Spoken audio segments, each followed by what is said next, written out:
परमपिता परमात्मा ने हम सबको ये मनुष्य शरीर दिया है, और जैसे हमें मनुष्य शरीर मिला है, अन्य को अलग अलग प्रकार का शरीर मिला है।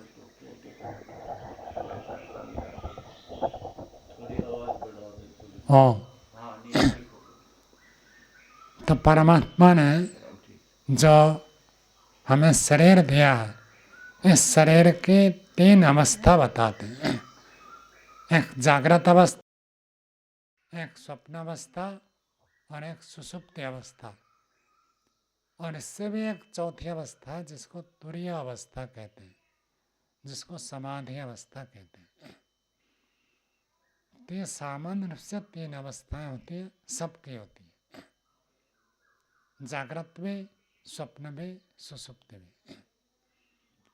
तो जागृत अवस्था में हमारे इंद्रियां सक्रिय रहती हैं, इंद्रियों का बाहर के वस्तु के साथ संबंध रहता है, तो उन वस्तुओं का हमको ज्ञान प्राप्त होता है, और उस ज्ञान से हम संस्कार बनाते हैं, व्यवहार भी करते हैं।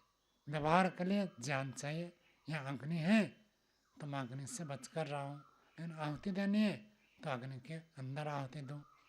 तो मुझे देखने से ज्ञान हुआ और छूने से स्पर्श का ज्ञान हुआ, तो ज्ञान के आधार पर हमारा व्यवहार होता है। तो ये जागृत अवस्था हम सबका प्रत्यक्ष अनुभव है। दूसरी अवस्था है स्वप्न अवस्था। जागृत अवस्था में जो हम इच्छा करते हैं और उन इच्छाओं की जब पूर्ति नहीं होती है और मन में वो इच्छाएं दबी रहती हैं, तो सपने में जब अवकाश मिलता है तो मन में वो इच्छाएं अभिव्यक्त होती है, प्रकट हो जाती है। क्योंकि स्वप्नावस्था में सब वस्तुएं उपलब्ध नहीं होती है और बहुत प्रकार की इच्छाएं जाकर मन में घुल मिल जाते हैं, तो इसलिए आपको स्वप्न में कुछ न कुछ गलत चीज़ तो दिखेगी। आप सोए हैं या धौला साधनाश्रम में, आपको लगेगा मैं दिल्ली में सो रहा हूँ, क्योंकि दिल्ली का भी एक संस्कार है, और धौलास आश्रम में आप भले विद्यमान हैं, संस्कार वहाँ का है, तो वो संस्कार जागता है तो हम दिल्ली का स्वप्न देखते हैं। कभी कभी कोई व्यक्ति सोचता है कि बड़े अचंभा स्वप्न देखा मैंने, तो आदमी जा रहे हैं और आदमी के सिर में सींग है। आदमी में तो सींग होते ही नहीं है, सींग तो पशुओं में होते हैं। तो ये तो मैंने कभी सोचा ही नहीं, इच्छा की ही नहीं, तो ऐसे स्वप्न कैसे आ गए। जो प्राणियों को देखते हैं उनके सींग को आपने देखा तो उसका एक संस्कार पड़ा है, और मनुष्यों को देखा उसका भी संस्कार पड़ा है। तो स्वप्न क्योंकि अनियंत्रित होता है, तो इसलिए दोनों संस्कार जहाँ घुल मिल गए तो उसमें इस प्रकार के स्वप्न हमको अजीब स्वप्न दिखाई देते हैं। वास्तव में ऐसे होते नहीं, असंभव स्वप्न देखते हैं, और कुछ संभव स्वप्न भी देखते हैं, लगता है ये तो संभव है। हम अपने जो मित्र है, साथी है, इनको स्वप्न में देखते हैं, व्यवहार को देखते हैं, खाने पीने का स्वप्न देखते हैं, घूमने का स्वप्न देखते हैं।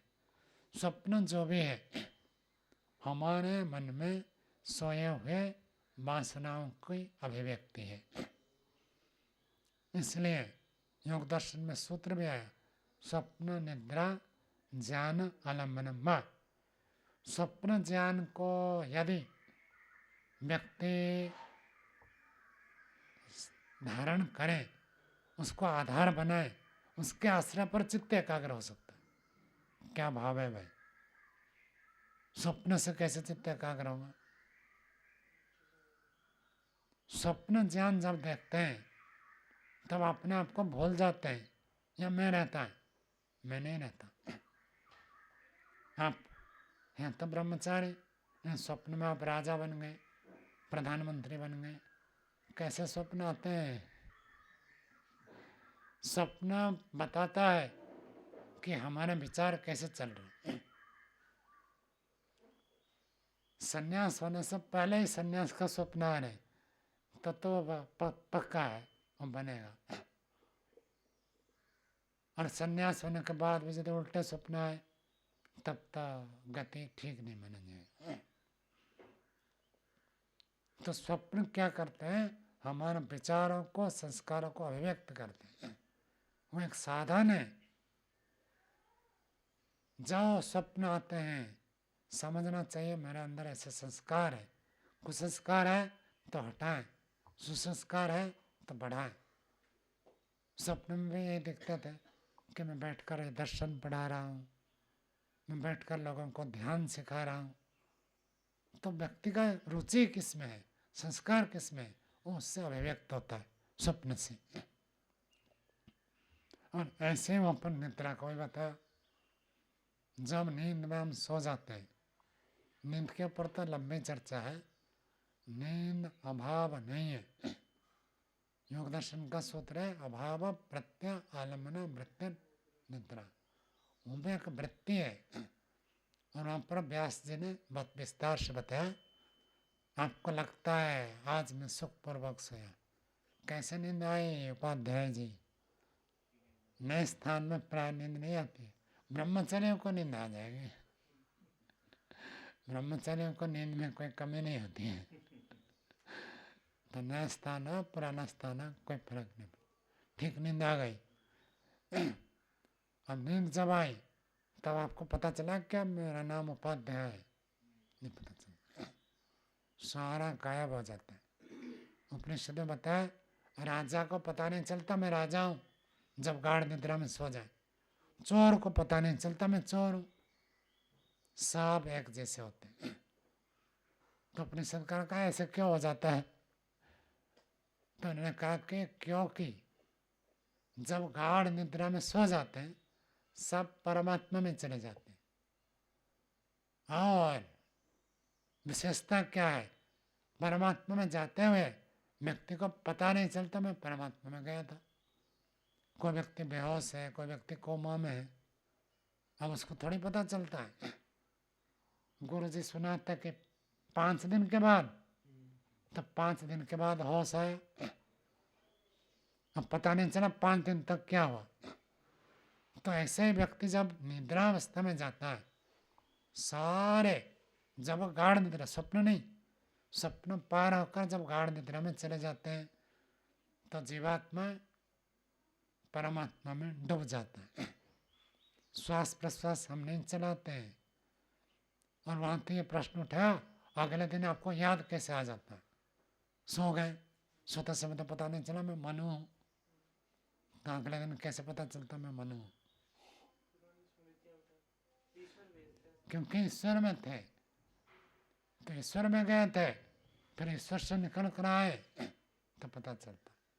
और उपनिषदकार कहते हैं जैसे कोई व्यक्ति ऊपर ऊपर हल चलाता है, तो ऊपर ऊपर हल चलाया, ट्रैक्टर चलाते तो उसको जमीन का ऊपर भाग का पता चलता है, और ऊपर ऊपर चलता हुआ उसको पता नहीं चलता जमीन के अंदर की।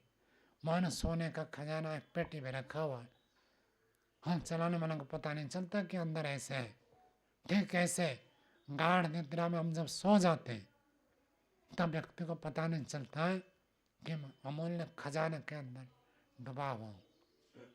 सुसुप्ति और समाधि में अंतर इतना है, सुसुप्ति में भी ब्रह्म में चला जाता है, समाधि में भी ब्रह्म में चला जाता है। समाधि में होशपूर्वक जाता है, समाधि में सुसुप्ति में खुद को पता नहीं चलता है मैं परमात्मा के अंदर गया था। आपको पता चला क्या?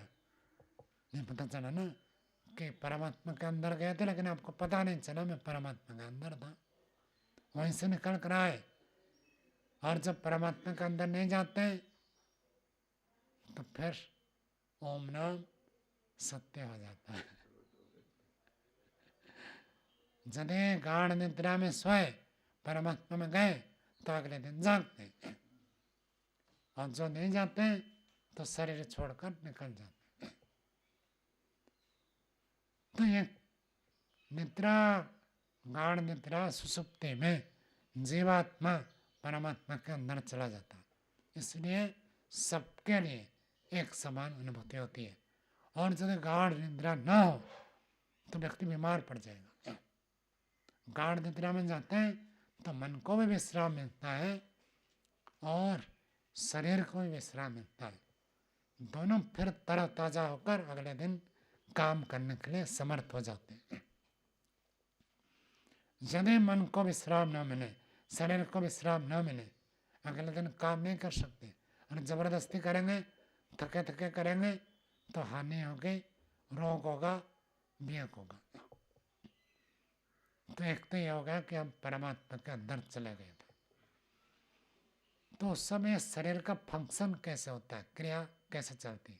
अब जैसे मैं बोल रहा हूँ तो वाणी चल रही है, हाथ उठा रहा तो हाथ काम कर रहा है, मस्तिष्क सक्रिय है, तो ये सब काम करते हैं।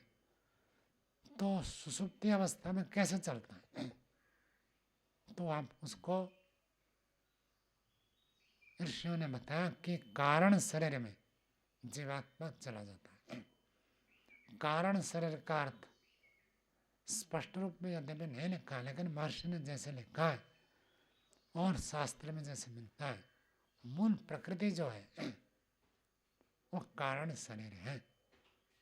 हमारे शरीर के अंदर जो प्रकृति का तत्व है उसी को कारण शरीर माना जाएगा। तो सबका बराबर बराबर बराबर होता है।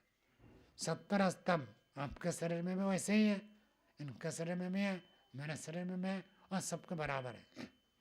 मूल रॉ मटेरियल में कोई अंतर नहीं है। तो इसलिए नींद में सबको एक स्थिति अनुभव होती है। कारण शरीर वह कारण शरीर में जीवात्मा जाकर सो जाता है, ऐसे लिखा। तो स्थूल शरीर में जब तक है तब तक जागृत अवस्था, व्यवहार होता है, इंद्रियां काम करती है, बोलना चलना क्रिया करना ये सब होता है। तो जब स्वप्न में चले जाते हैं तब सूक्ष्म शरीर एक्टिव होता है। स्थूल शरीर तो काम करना बंद कर देता है, आंखें बंद हो गई, हाथ पैर हिलते नहीं है, स्वप्न देख रहे हैं, और स्वप्न में कोई आनंद ले रहा है, कोई दुखी हो रहा है, कोई भयभीत हो रहा है, इससे अलग अलग स्वप्न आते हैं। तो स्वप्न शरीर में मन अथवा यूं को अंतःकरण उस समय एक्टिव रहता है, काम करता है। और जब अंतःकरण सूक्ष्म शरीर भी काम करना बंद कर दिया तो फिर कारण शरीर में चले गए। अर्थात जो 70 स्तंभ हमारे शरीर में है वो जैसे है वैसे ही है, उसी में प्रवेश हो गया। स्थूल शरीर में जागृत अवस्था होती है, इंद्रियां अंग प्रत्यंग सब काम करते हैं, ये बंद कर दिए तो सूक्ष्म शरीर अंतःकरण काम करता है स्वप्न में। जब वो भी बंद कर दे तो कारण शरीर तो रहेगा ही ना, तो कारण तो कभी खत्म होता ही नहीं। हमने काष्ठ को अग्नि में आहुति दे दी तो राख तो बचा है, उसका जो मूल कारण था 5 महाभूत से समिधा लकड़ी काष्ठ की उत्पत्ति हुई थी। तो जो 5 महाभूत मूल कारण है वो अभी भी नष्ट नहीं हुए। भले काष्ठ हमको नहीं दिख रहा, लकड़ी नहीं दिख रही है, समिधा नहीं दिख रही है, लेकिन जो मूल 5 भूत है वो तो अभी भी है। स्थूल शरीर काम नहीं कर रहा, सूक्ष्म शरीर काम नहीं कर रहा, लेकिन जो मूल कारण है वो तो अभी है ना। तो उसी में जाकर जीवात्मा शयन करता है। तो उसमें शयन करता है, सबका वो मूल कारण समान है। जो 5 महाभूत आपके शरीर में है वो मेरे शरीर में, जो 70 स्तंभ आपके शरीर में वही 70 स्तंभ मेरे शरीर में, इसलिए सबका समान है। इसलिए नींद में सबको समान अनुभूति होती है। मन आपका अलग है, मेरा अलग है, आपके मन में अलग संस्कार है, मेरे मन में अलग संस्कार है, इसलिए स्वप्न आपको अलग दिखेंगे, मुझे स्वप्न अलग दिखेंगे। कारण शरीर जो है 70 स्तंभ वो अलग नहीं है। तो इसलिए गाढ़ निद्रा में कोई भेद नहीं आएगा। एक मजदूर ऐसे खुले में सो जाता, अपने रिक्शा में ही सो गया, उसको यदि गाढ़ निद्रा आ गई तो उसी के निद्रा में, और जो महाराजा पलंक में राजमहल में भी बहुत सुगंधित द्रव्य के अंदर विश्राम कर रहा, उसको नींद में कोई अंतर नहीं है, क्योंकि कारण शरीर दोनों का एक है। तो आशा करते हैं स्पष्ट हो गया होगा। तो इतना कहकर वाणी को विराम देते हैं। ओम शांति।